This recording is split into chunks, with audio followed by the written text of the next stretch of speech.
Allahu Akbar, Allahu Akbar, Allahu Akbar, Allahu Akbar, Allahu Akbar, Allahu Akbar, Allahu Akbar, Allahu Akbar, Allahu Akbar, Allahu Akbar kabira, walhamdulillahi katsira, wa subhanallahi bukratan wa asila, la ilaha illallah, wallahu akbar. A'udzu billahi minasyaitonir rajim.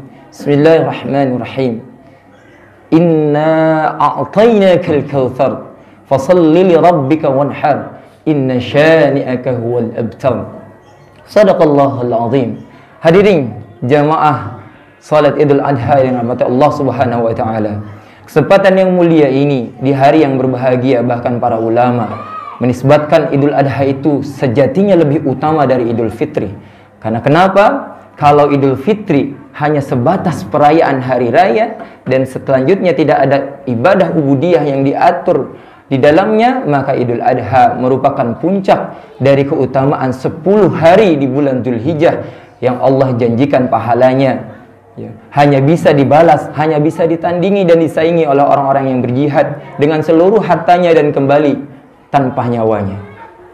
Hadirin jamaah sedang Idul Adha yang dirahmati Allah Subhanahu wa taala.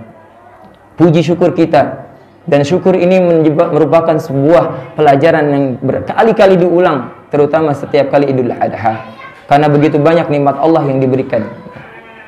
Inna a'tainakal kautsar fashalli li rabbika wanhar. Sungguh aku telah mengaruniakan, kami kata Allah telah mengaruniakan kepada kalian nikmat yang banyak, maka dirikan salat, terutama salat yang dimaksud adalah ditafsirkan sebagai salat Idul Adha. Setelah itu lakukanlah kurban. Oleh karenanya hadirin sekalian, ketika kita berbicara di hari Idul Adha selalu berbicara tentang keutamaan keluarga terbaik. Ibadah kurban seringkali diidentikan dengan ayah terbaik. Ibadah atau hari raya Idul Adha kembali kita mempelajari bagaimana kita mengambil ibrah dan pelajaran menjadi ayah yang baik, ayah yang saleh, yang membina keluarga menjadi keluarga yang terbaik.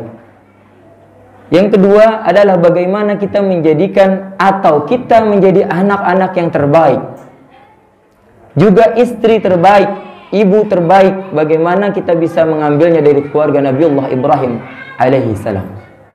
Bagaimana kurban mengajarkan kepada kita untuk menyingkirkan rasa dengki, karena dengkilah dosa pertama yang dilakukan anak Adam. Bagaimana kurban itu menjadi sebuah ujian saat itu ketika dua anak Adam berselisih tentang perjodohan dan berselisih dari fitnah perempuan atau fitnah wanita. Kita belajar itu semua. Bagaimana di saat Idul Adha kita mengambil hikmah-hikmah ketika ada rangkaian ibadah-ibadah haji.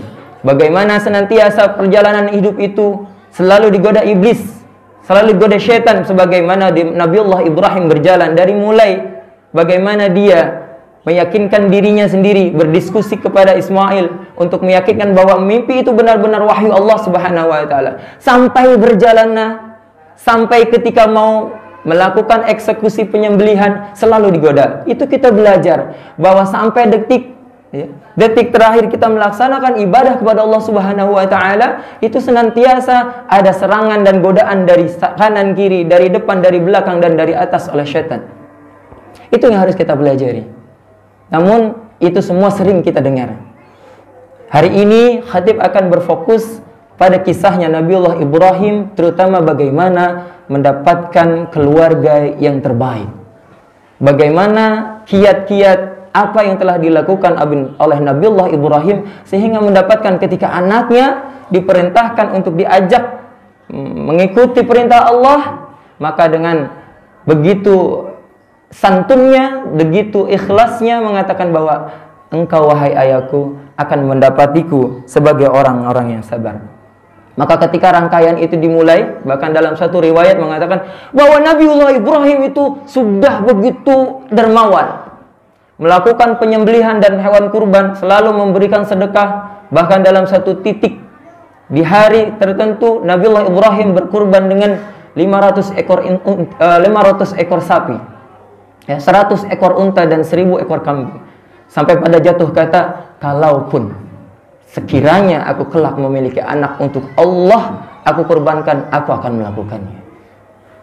Kemudian Allah coba, sehingga ketika Nabiullah Ibrahim, Rabbi habli minas salihin, berdoa dengan penuh harap, meminta anak keturunan yang saleh. Ya, Nabi Ibrahim diberikan fabassarnahu bighulamin halim. Tak tanggung-tanggung kepribadian yang saleh. Bahkan dalam surat Al-Kahfi dikatakan bahwa pribadi yang saleh akan menggaransi kehidupan kita dan menggaransi kehidupan anak-anak kita.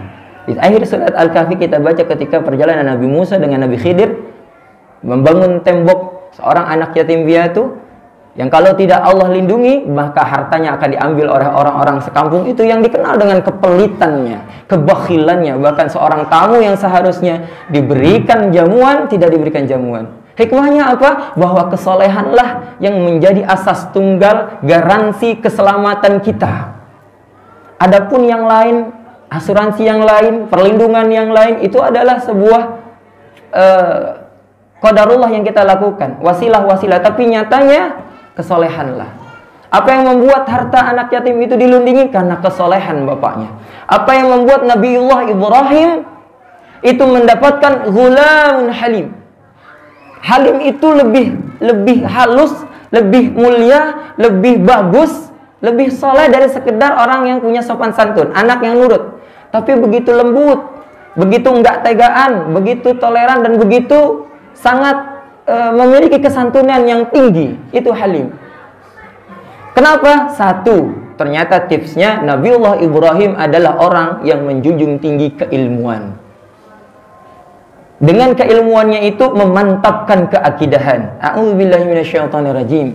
Wa idz qala Ibrahim rabbiya, ya, ketika Nabiullah Ibrahim mengatakan, meminta kepada Allah, ya, Rabbi arini kaifa tuhyil mauta.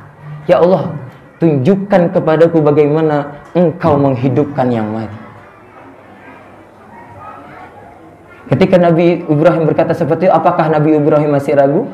Apakah Nabi Ibrahim tidak bahkan sebagian orang-orang sekuler mengatakan bahwa Nabi Ibrahim masih ateis? Tidak.